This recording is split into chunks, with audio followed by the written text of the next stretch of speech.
CM DK. Shivakumar ಅವರು 27ನೇ ತಾರೀಕು ಬೆಳಿಗ್ಗೆ 11 ಗಂಟೆಗೆ ಮಾಗಡಿ ರೋಡ್ ಇಂದ ಮೈಸೂರಿಗೆ ಒಂದು ಹೊಸ ರಸ್ತೆನ ಉದ್ಘಾಟನೆ ಮಾಡ್ಲಿಕ್ಕೆ ಬರ್ತಾ ಇದ್ದಾರೆ. ದಯವಿಟ್ಟು ಯಾರು ಮಾಗಡಿ ರೋಡ್ ಅಲ್ಲಿ ನಾಳೆ ಓಡಾಡ್ಬಿಡಿ. ಯಾಕೆ ಅಂತಂದ್ರೆ ಪೂರ್ತಿ ಟ್ರಾಫಿಕ್ ಜಾಮ್ ಇರುತ್ತೆ. ಪೂರ್ತಿ ಟ್ರಾಫಿಕ್ ಜಾಮ್ ಇರೋದ್ರಿಂದ ನಾಳೆ ಏನಾದ್ರೂ ಈ ರಸ್ತೆಯಲ್ಲಿ ನಿಮಗೆ ಕೆಲಸ ಇತ್ತು ಅಂತ ಅಂದ್ರೆ ನೀವು ಅದನ್ನ ಡ್ರಾಪ್ ಔಟ್ ಮಾಡ್ಕೊಂಡು ನಾಡಿದ್ ಮಾಡ್ಕೊಳ್ಳೋದು ಒಳ್ಳೇದು. ನಾಳೆ ಪೂರ್ತಿ ರೋಡ್ ಬ್ಲಾಕ್ ಇರುತ್ತೆ. ಮಾಗಡಿ ರೋಡ್ ಇಂದ ನಿಮ್ಗೆ ಮೈಸೂರು ರೋಡ್ಗೆ ಹೊಸ ರಸ್ತೆ ಓಪನ್ ಆಗ್ತಾ ಇದೆ. ಈ ರಸ್ತೆಯಲ್ಲಿ ಬಂದು ಕೊಡಿಗೆಹಳ್ಳಿ ಸೀಗೆಹಳ್ಳಿಗೂ ಕೂಡ ಕನೆಕ್ಟಿವಿಟಿ ಇದೆ. ಮೈಸೂರು ರೋಡ್ಗೆ ಸರಾಸರಿ 14 ಕಿಲೋಮೀಟರ್ಗಳ ರಸ್ತೆ ಇದು. 14 ಕಿಲೋಮೀಟರ್ ಕಂಟಿನ್ಯೂ ಇದೆ. ಇಲ್ಲಿಂದ ಡೈರೆಕ್ಟ್ ನಿಮ್ಗೆ ಮೈಸೂರು ರೋಡ್ಗೆ ತಲುಪುತ್ತೆ. ಯಾವ ಹಳ್ಳಿಗಳಿಗೆ ಕನೆಕ್ಟಿವಿಟಿ ಇದೆ ಅನ್ನೋದನ್ನ ನಿಮ್ಗೆ ಈ ವಿಡಿಯೋದಲ್ಲಿ ತೋರಿಸ್ತೀನಿ. ಅಪ್ ಟು ನಿಮ್ಗೆ ಮೈಸೂರು ರೋಡ್ ಅಲ್ಲಿ ಎಲ್ಲಿ ಜೈನ್ ಆಗುತ್ತೆ ಅನ್ನೋದನ್ನು ತೋರಿಸ್ತೀನಿ. ರಸ್ತೆ ಮಾತ್ರ ಅದ್ಭುತವಾಗಿದೆ. ಇದೇ ತರ ಮೇಂಟೈನ್ ಮಾಡಿದ್ರೆ ಒಳ್ಳೇದು. ಯಾವುದೇ ತರ ಚೆಕ್ ಪೋಸ್ಟ್ ಇಲ್ಲ, ಹಾಗಂದ್ರೆ ಫ್ರೀ ಆಫ್ ಕಾಸ್ಟ್ ಅಲ್ಲಿ ನೀವು ಈ ರಸ್ತೆಯನ್ನ ಬಳಸಬಹುದು. ನಾಳೆ 27ನೇ ತಾರೀಕು ಬೆಳಿಗ್ಗೆ 11 ಗಂಟೆಗೆ ಓಪನ್ ಆಗುತ್ತೆ. ಪೊಲೀಸ್ ಅವ್ರದ್ದು ಮೀಟಿಂಗ್ ನಡೀತಾ ಇದೆ.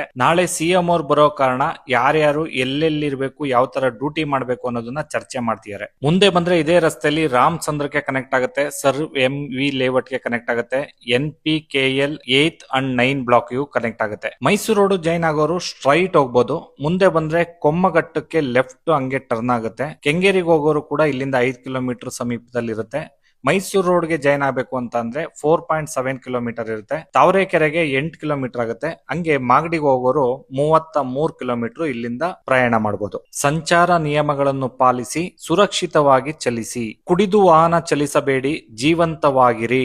ವಾಹನ ಚಲಿಸುವಾಗ ಮೊಬೈಲ್ ಫೋನ್ ಬಳಸಬೇಡಿ ಅಂತ ಒಂದು ಬೋರ್ಡ್ ಹಾಕಿದ್ದಾರೆ. ಹಾಗೆ ಮುಂದೆ ಬಂದ್ರೆ ನಾಡಪ್ರಭು ಕೆಂಪೇಗೌಡ ಬಡಾವಣೆಗೆ ಒಂದು ಎಂಟ್ರಿ ಆಗುತ್ತೆ. ಇದೇ ರಸ್ತೆಲೇ ಇದೆ. ಈ ರಸ್ತೆ ಬಿಟ್ಟು ಮುಂದೆ ಬಂದ್ರೆ ನೋಡಿ, ಇಲ್ಲೇ ಸ್ಟೇಜ್ ಮಾಡಿದ್ದಾರೆ. ಹಾಗಂದ್ರೆ ನಾಳೆ ಸಿಎಂ ಅವ್ರು ಬಂದು ಮಾತಾಡೋದಿಕ್ಕೆ ಅಂತ ಒಂದು ಸ್ಟೇಜ್ ಮಾಡಿದ್ದಾರೆ. ರೋಡ್ ಅಲ್ಲೇ ಇದೆ. ಇಲ್ಲಿಂದ ಅರ್ಧ ಕಿಲೋಮೀಟರ್ ನಿಮ್ಗೆ ಮೈಸೂರು ರೋಡ್ ಸಿಕ್ಕುತ್ತೆ. ಇವತ್ತು ಎಲ್ಲ ಇಲ್ಲಿ ಮೀಟಿಂಗ್ ನಡೀತಾ ಇದೆ ಪೊಲೀಸ್ ಅವ್ರದ್ದು. ಅದೇ ನಾಳೆಗೋಸ್ಕರ ತಯಾರಿ ಮಾಡ್ಕೊಳ್ಳೋಕೆ ಏನೇನ್ ಬೇಕು, ವ್ಯವಸ್ಥೆ ಯಾವ ತರ ಇರಬೇಕು ಸಿಎಂ ಅವ್ರು ಬಂದಾಗ ಅನ್ನೋದನ್ನ ಇಲ್ಲಿ ಚರ್ಚೆ ನಡೆಸ್ತಾ ಇದ್ದಾರೆ. ಅದರಿಂದ ಮುಂದೆ ಬಂದ್ರೆ ನಿಮ್ಗೆ ಇದೇ ಎಕ್ಸಿಟ್. ಅಲ್ಲಿ ಅರ್ಧ ಕಿಲೋಮೀಟರ್ ಅಂತ ಹೇಳಿದ್ನಲ್ಲ, ಈ ತರ ಒಂದು ಅಂಡರ್ ಪಾಸ್ ಕೊಟ್ಟಿದ್ದಾರೆ. ಲೆಫ್ಟ್ ಸೈಡ್ ಗೆ ನೈಸ್ ರೋಡ್ ಹೋಗುತ್ತೆ, ಮತ್ತೆ ಲೆಫ್ಟ್ ಸೈಡ್ ಗೆ ಕೆಂಗೇರಿಗೆ ಹೋಗ್ಬೋದು. ರೈಟ್ ಸೈಡ್ ಗೆ ಬಿಡದಿ ಹೋಗುತ್ತೆ, ಮತ್ತೆ ರೈಟ್ ಸೈಡ್ ಗೆ ಮೈಸೂರ್ಗೆ ಹೋಗ್ಬೋದು. ಈ ತರ ಒಂದು ಅಂಡರ್ ಪಾಸ್ ಸಿಕ್ಕುತ್ತೆ. ಅಂಡರ್ ಪಾಸ್ ಕ್ರಾಸ್ ಆದ್ರೆ ನಿಮ್ಗೆ ಮೈಸೂರು ರೋಡ್ ಸಿಗುವಂತದ್ದು. ಇದು ಅಪ್ ಟು ಮಾಗಡಿ ರೋಡ್ ಇಂದ ಮೈಸೂರು ರೋಡ್ಗೆ ಬಂದಿರುವಂತ ಒಂದು ರಸ್ತೆ. ನಾಳೆ ಸಿಎಂ ಅವ್ರು ಬಂದು ಉದ್ಘಾಟನೆ ಮಾಡ್ತಾ ಇದ್ದಾರೆ. ಇಲ್ಲಿ ಲೆಫ್ಟ್ ಸೈಡ್ ಅಲ್ಲೇ ನಿಮ್ಗೆ ಮೆಟ್ರೋ ಸ್ಟೇಷನ್ ಸಿಗುತ್ತೆ. ಮೆಟ್ರೋ ಸ್ಟೇಷನ್ ಪಕ್ಕಕ್ಕೆ ಬಂದು ಅಟ್ಯಾಚ್ ಆಗುತ್ತೆ. ಚಳ್ಳಘಟ್ಟ ಮೆಟ್ರೋ ಸ್ಟೇಷನ್ಗೆ ನಿಯರ್ ಇದೆ. ಹೊಸ ರಸ್ತೆ ಅಂತ ಹೇಳಿ ಎದ್ವಾ ತದ್ವಾ ಸ್ಪೀಡ್ ಆಗಿ ಓಡಿಸಿ ಅನಾಹುತಗಳನ್ನ ಮಾಡ್ಕೋಬೇಡಿ. ಸೇಫ್ ಡ್ರೈವ್ ಮಾಡಿ.